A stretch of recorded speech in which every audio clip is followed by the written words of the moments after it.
Hello, मैं हूं सुंदर सिंह ठाकुर और आज हम पढ़ने जा रहे हैं गति के तीनों समीकरणों का ग्राफी विधि से किस प्रकार निकाला जाता है। तो चलिए शुरू करते हैं। सबसे पहले हमें ग्राफ बनाना है और ग्राफ बनाने के लिए हम क्या करेंगे कि ये ग्राफ जो है वेग समय जो ग्राफ होता है यानी वीटी ग्राफ के आधार पर निकाला जाता है। तो हम एक्स अक्ष पर समय को लेते हैं और वाई अक्ष पर हम वेग को लेते हैं। मान लेते हैं कि t बराबर 0 समय पर किसी वस्तु का जो वेग है वो v0 है और t समय पर वस्तु का वेग बढ़कर v हो जाता है। तो यहां से हम देखते हैं कि वेग v0 से लेकर वेग v तक होने के लिए एक सरल रेखा यहाँ पर है a से लेकर b तक। यहाँ पर हम इनको नोट कर लेते हैं। ये पॉइंट को हम a नाम देंगे, इसको b, इस पॉइंट को हम c नाम दे देंगे। ये पॉइंट जो हो जाएगा हमारा डी पॉइंट हो जाएगा। इस प्रकार यहां से हमने सारे पॉइंट को नोट कर दिया। अब हम गति के समीकरण निकालते हैं। तो सबसे पहले हम निकालेंगे गति का प्रथम समीकरण। तो गति का प्रथम समीकरण, गति का प्रथम समीकरण निकालने के लिए हमें क्या करना पड़ेगा कि ये जो सरल रेखा है ए से बी, जो सरल रेखा है ये जो है वो वस्तु के त्वरण को प्रदर्शित करती है। मतलब यहाँ से वेग में परिवर्तन हो रहा है, मतलब ये वस्तु के त्वरण को परिवर्तित करती है। तो हम यहाँ लिखेंगे वस्तु का त्वरण ए बराबर जो होगा, हम लिखेंगे सरल रेखा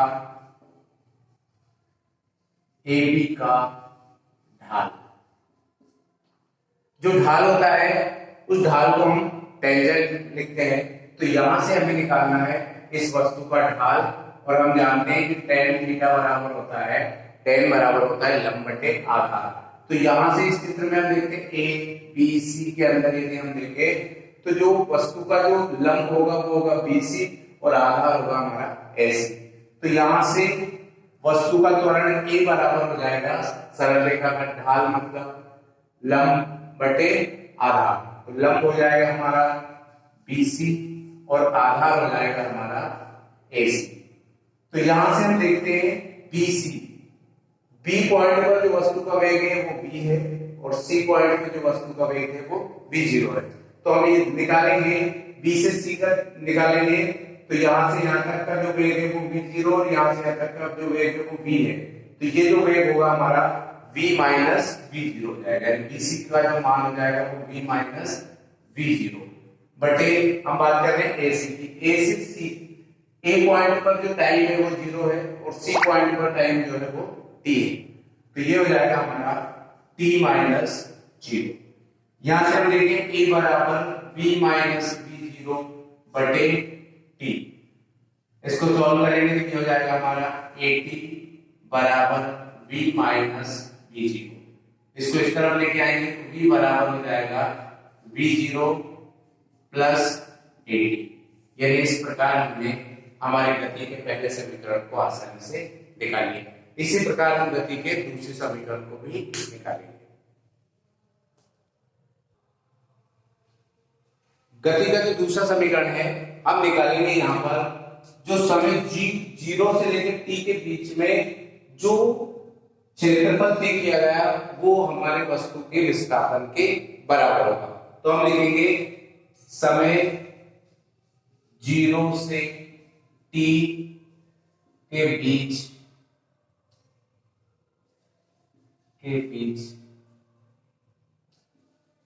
विस्थापन, जो विस्थापन होगा 0 से t के बीच में, तो ये जो पूरा क्षेत्रफल है मतलब विस्थापन बराबर हो जाएगा। यदि विस्थापन की बात करें कि x विस्थापन प्राप्त किया तो जो विस्थापन होगा वो ये पूरा क्षेत्रफल यहां से लेकर ये वाला जो पूरा क्षेत्रफल होगा वो विस्थापन के बराबर होगा। यानी यहां से हम आसानी से कह सकते हैं कि 0 से t समय के बीच में जो क्षेत्रफल होगा वो उसके विस्थापन को प्रदर्शित करेगा। तो यहां से हम देखेंगे क्षेत्रफल हमारा निकालेंगे हम।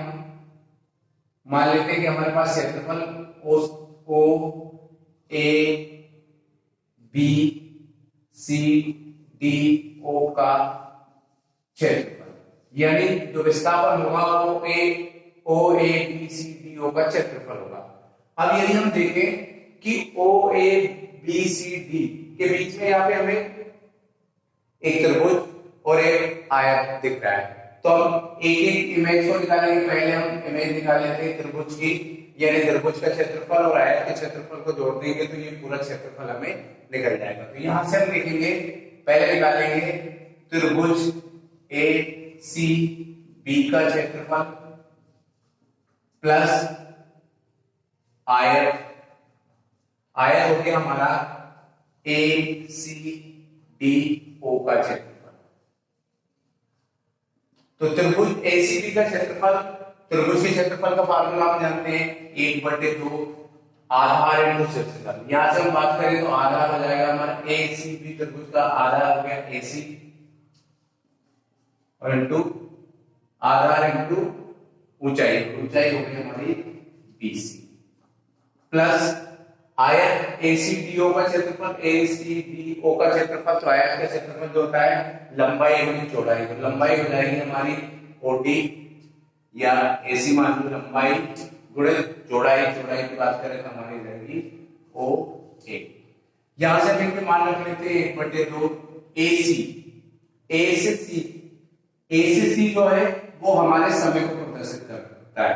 तो ए से सी तक का जो समय होगा वो होगा हमारा, यहां तक का जो समय है वो टी समय है और ये जो समय है वो 0, तो ये हम लिखेंगे टी माइनस 0, यानी सी तक का समय टी है और ए तक का समय 0 है इनटू बीसी। बीसी हम देखेंगे तो बीसी, बी पॉइंट पर जो वेग है वो 0 है और सी पॉइंट पर वेग जो है वो v 0 है।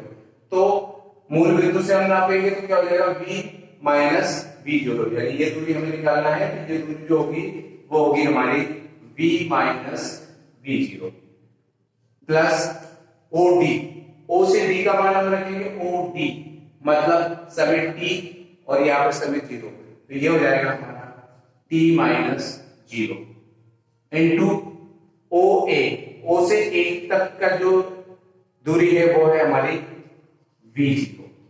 तो यहां से इसको हम सॉल्व करें 1/2, ये हो जाएगा हमारा टी, ये हो जाएगा v minus v 0 plus T into v 0।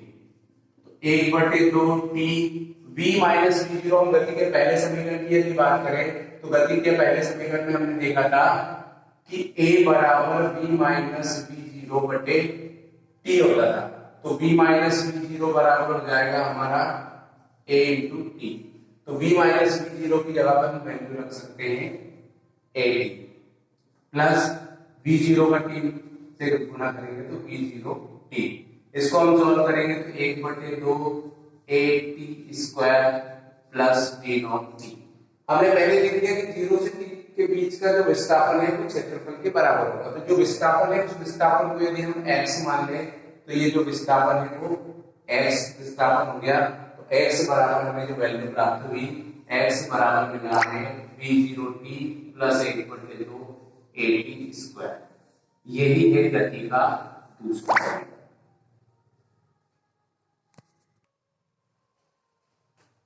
अब हम निकालेंगे गति का तीसरा समीकरण। गति के तीसरे समीकरण के लिए भी O से T तक का जो समय जो है, समय 0 से T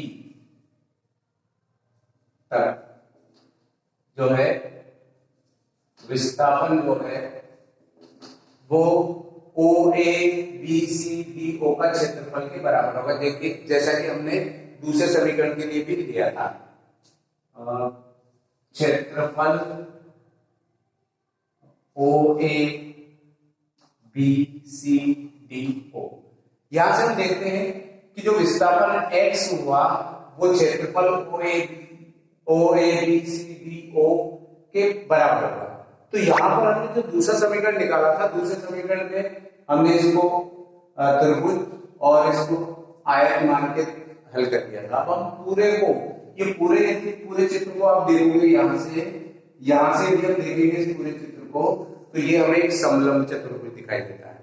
तो यहां पर हम इस समलंब चतुर्भुज का क्षेत्रफल निकालेंगे। तो समलंब चतुर्भुज का क्षेत्रफल होता है समलंब चतुर्भुज का क्षेत्रफल,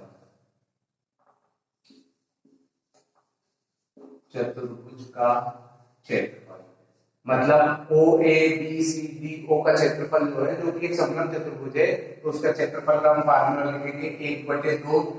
जो समलंब चतुर्भुज का क्षेत्रफल होता है 1/2 समांतर भुजाओं का योग गुणित ऊंचाई। समांतर भुजा मतलब बी डी और ओ ए समांतर भुजाएं, और यहां से देखते हैं तो समांतर भुजाओं का योग यानी हम कह सकते हैं ओ ए प्लस बी डी, यानी ये हो गया समांतर भुजाओं का योग इनटू ऊंचाई।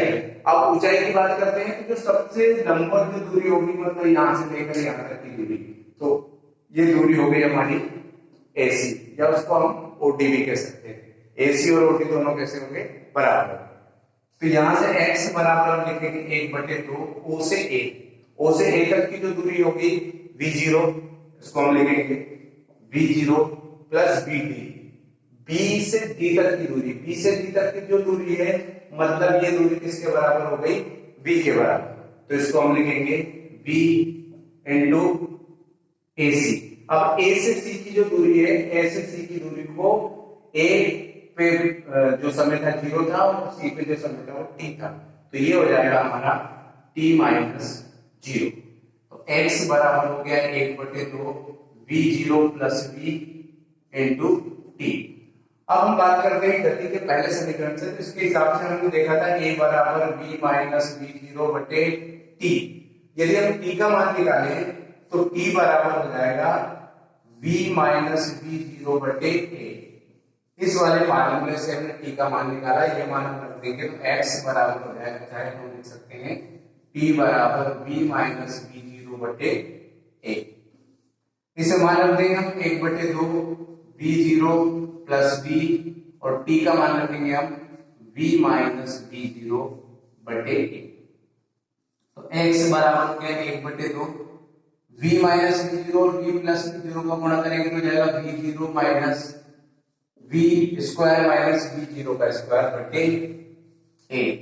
अब यहां से हम इसको सॉल्व कर लेते हैं, इसका गुणा करेंगे इसके अंदर, तो ये हो जाएगा हमारा 2ax बराबर v square minus v not square. v not square को इस तरफ लेके आ जाएंगे तो ये हो जाएगा हमारा v स्क्वायर बराबर v not square plus 2ax, और यही है हमारे गति का तीसरा समीकरण।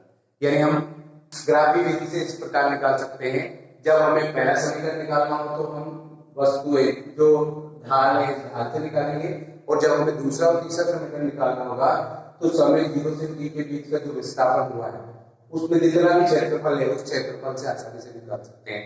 ऐसे और ही रोचक वीडियो के लिए, ऐसी और ही अच्छे वीडियो के लिए हमारे चैनल देखते रहिए। बहुत बहुत धन्यवाद।